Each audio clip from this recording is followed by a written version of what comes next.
Bienvenido a tu siguiente clase de química, quien te habla Mr. Alexander Colina. La clase de hoy será sobre ceras y triglicéridos, triglicéridos.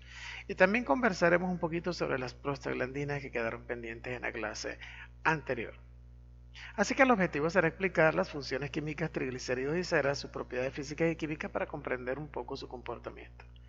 Primero hablaremos de las prostaglandinas, unos ácidos grasos que quedaron pendientes en la clase anterior. Las prostaglandinas son ácidos grasos que se producen en bajas cantidades en la mayor parte de las células del cuerpo. Son conocidas como eicosanoides. Se forman a partir del ácido araquidónico, el ácido graso poliinsaturado con 20 átomos de carbono. Por eso es eicos, de la palabra griega para 20.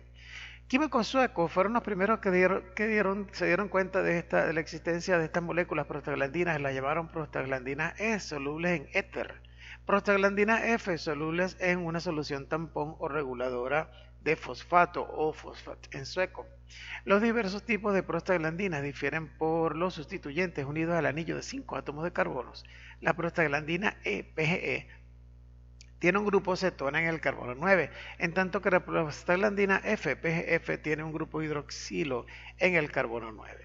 En las notaciones para los diferentes prostaglandinas, el número de enlaces dobles se muestran con sus índices 1 y 2, si te das cuenta, ¿no? Estamos hablando de los enlaces dobles en la estructura. Aunque las prostaglandinas se descomponen con rapidez, tienen potentes efectos fisiológicos. Algunas prostaglandinas aumentan la presión arterial, mientras que otras la bajan. Existen otras prostaglandinas que estimulan la contracción y relajación del músculo liso del útero durante el parto y el ciclo menstrual. Cuando los tejidos se lesionan, el ácido araquidónico presente en la sangre se convierte en prostaglandinas como PGE1 y PGF2 que producen inflamación y dolor en el área. ¿A qué? El tratamiento del dolor, la fiebre y la inflamación se basa en la inhibición de enzimas que convierten el ácido araquidónico en prostaglandinas. Muchos medicamentos antiinflamatorios no esteroideos, cuyas siglas son AINE, como la aspirina, bloquean la producción de prostaglandinas y al hacerlo reducen el dolor. Por eso se llaman analgésicos, la inflamación y la fiebre, y por eso se les llama antipiréticos. El ibuprofeno tiene antiinflamatorios y analgésicos similares. Otros antiinflamatorios no esteroideos son naproxeno, que venden comercialmente, Aleve, naproxen, el ketoprofeno, comercialmente conocido como Actron, y la nabumetona, conocida como Ralafen. Si bien los medicamentos antiinflamatorios no esteroideos son útiles, su uso prolongado puede ocasionar un daño hepático, renal y gastrointestinal, así que no es conveniente consumirlos en exceso. Y aquí vemos las estructuras del ácido araquidónico y cómo puede convertirse, o mejor dicho, las estructuras a las que pasan cuando se convierte en una prostaglandina F2, una prostaglandina E1 o F1. Entonces, fíjense ustedes las diferentes estructuras de estas prostaglandinas. A partir del ácido araquidónico, fíjense que hay una característica, es que se cierra un anillo aquí convirtiéndose en un ciclo de 5 con 2 cadenas carbonadas largas.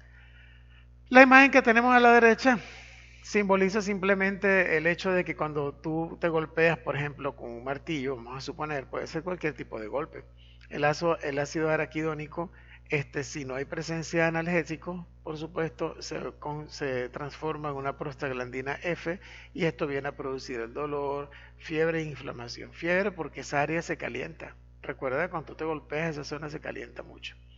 Estas son las estructuras de los medicamentos no esteroideos antiinflamatorios.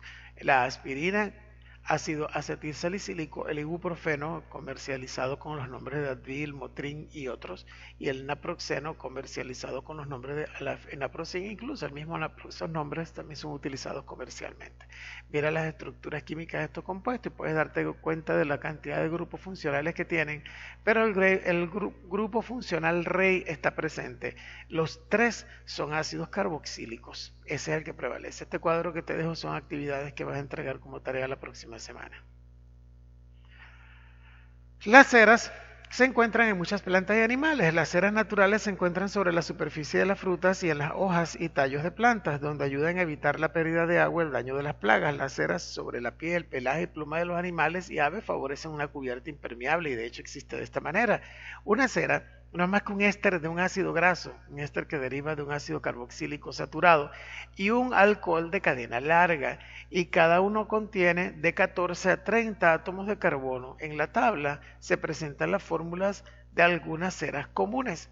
La cera de abeja que se obtiene en los panales y la cera de carnaúba procedente de las palmeras se utilizan para poner una cubierta protectora a los muebles, automóviles y pisos. La cera de jojoba se usa para elaborar velas y cosméticos como el lápiz labial. La lanolina, una mezcla de cera que se obtiene de la lana, se usa en lociones de manos y faciales para ayudar a retener el agua que suaviza la piel. Aquí tenemos la estructura de algunas de estas ceras y mira la cantidad de átomos de carbono lineales, y al final también son ácidos carboxílicos. Mira, para que te des cuenta, cera de carnaúba, cera de jojoba, la cera de abeja, aquí están las fuentes y en qué son normalmente utilizadas. Las grasas y aceites triacilgliceroles. En el cuerpo, los ácidos grasos se almacenan como grasas y aceites conocidos como triacilgliceroles. Estas sustancias, también llamadas triglicéridos, son triésteres, de tres ésteres, de glicerol, un alcohol trihidroxi y ácidos grasos. A continuación se presenta la fórmula general de un triacilglicerol. Fíjate esto, aquí tenemos la cadena del triacilglicerol. Aquí tenemos los enlaces del tipo ésteres y las cadenas carbonadas inmensas que tenemos acá. Si te das cuenta, el glicerol es este que tenemos acá. Alguna vez, en lugar de tener esta cadena carbonada, tenía simplemente un hidrógeno que se perdió en un proceso de hidrólisis, y estas cadenas de ésteres se unieron en donde estaban esos OH, que eso es lo que representa este cuadrito acá. Y aquí tenemos la reacción, mira. Glicerol, se pierde el hidrógeno que está acá. Este hidrógeno que tenía aquí, este ácido carboxílico, se pierde, y entonces, ¿qué es lo que sucede? Esto pasa a formar agua y este enlace se vuelve un enlace tipo éster. Entonces aquí tenemos tres moléculas del ácido esteárico. Si el ácido esteárico, las tres moléculas de ácido esteárico son las que sustituyen a los hidrógenos de estos trigliceroles, entonces el compuesto se llama triesterato de glicerilo o triesterina, una grasa. Es decir, al final el nombre va a depender del nombre del ácido graso que se una. Y son triglicéridos porque por supuesto se unen, son tres moléculas, pues. Y entonces aquí tenemos los enlaces ésteres. La mayor parte de las grasas y aceites que existen en la naturaleza es mezclas de trigliceroles o triglicéridos que contienen glicerol, enlazado mediante enlaces ésteres a dos o tres ácidos grasos que pueden ser diferentes, no tienen por qué ser iguales.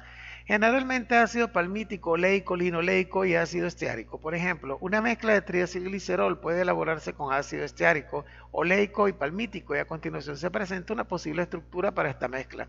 Ácido esteárico, ácido oleico, ácido palmítico. Se pierde el grupo OH, el hidrógeno del glicerol se pierde, los tres hidrógenos, y se unen. Esta es una mezcla de triacilglicerol. Mira, esta sería la estructura de una de esas grasas, que son las que tenemos en el cuerpo. Los triacilgliceroles son la principal forma de almacenamiento de energía de los animales. Los animales que hibernan comen grandes cantidades de plantas, semillas y nueces que contienen niveles altos de grasa y aceite. Antes de hibernar, estos animales, como los osos polares, suben hasta 14 kilogramos de peso a la semana. A medida que desciende la temperatura exterior, el animal entra en hibernación. La temperatura corporal desciende casi a la de congelación, y la actividad celular, la respiración y el ritmo cardíaco, es decir, las funciones metabólicas y orgánicas, se reducen de forma drástica, casi como si murieran. Los animales que viven en climas extremadamente fríos hibernan durante 4 a 7 meses, como si pasaran esos meses muertos. Durante este tiempo, la grasa almacenada es su única fuente de energía. Puntos de fusión de grasa y aceite. Entre las propiedades, una grasa es un triacilglicerol, que es un sólido a temperatura ambiente y generalmente proviene de fuentes animales como la carne, la leche entera, la mantequilla y el queso. Ya sabes dónde están. Un aceite es un triacilglicerol que generalmente es líquido a temperatura ambiente y se obtiene de una fuente vegetal. El aceite de oliva, el aceite de cacahuate son monoinsaturados porque contienen grandes cantidades de ácido oleico. Los aceites de maíz, semilla de algodón, semilla de cártamo, semilla de girasol son poliinsaturados porque contienen grandes cantidades de ácidos grasos con dos o más enlaces dobles. Los aceites de palma y de coco son sólidos a temperatura ambiente porque consisten principalmente de ácidos grasos saturados. ¿Ok? Aunque el aceite de coco es 92% grasa saturada, casi la mitad del ácido láurico que contiene 12 átomos de carbono en lugar de 18 átomos de carbono que se encuentran en el ácido esteárico proveniente de fuentes animales. Por lo tanto, el aceite de coco tiene un punto de fusión que es más alto que el de los aceites vegetales característicos, pero no tan alto como las grasas de fuentes animales que contienen solo ácido esteárico. La figura que te voy a mostrar a continuación se indican las cantidades de ácidos grasos saturados, monoinsaturados y poliinsaturados de algunas grasas y aceites característicos. ¿Ok? Los ácidos grasos tienen puntos de fusión más altos que los ácidos grasos insaturados porque se empacan más estrechamente, molecularmente, de eso estamos hablando. Por lo general, las grasas animales contienen más ácidos grasos saturados que los aceites vegetales. Por lo tanto, su punto de fusión son más altos que los de los aceites vegetales. Y fíjate en esta pequeña tabla, los aceites vegetales son líquidos a temperatura ambiente porque tienen mayor porcentaje de ácidos grasos insaturados que las grasas animales. Entonces tenemos aquí el color amarillo es poliinsaturado, monoinsaturado rojo y saturado azul. Dijimos que las saturadas son las más dañinas en la clase anterior y mientras sea monoinsaturado y poliinsaturado, pues por supuesto son en todo caso más saludables para nosotros. ¿Por qué? Porque aumentan los niveles del colesterol bueno y bajan el nivel del colesterol malo. Y fíjate dónde están dónde están las saturadas en el aceite de coco, en la mantequilla, en el cebo de res. ¿Dónde están las que tienen poliinsaturaciones y monoinsaturaciones? Oliva, cánola, soya o canola, como la quieras llamar, girasol, cártamo y maíz, los mejores aceites para cocinar. Y por supuesto, los más caros. Esta pregunta que está en este cuadrito, por favor, para la tarea también de la próxima semana. Que sea de provecho tu clase. Hasta la próxima.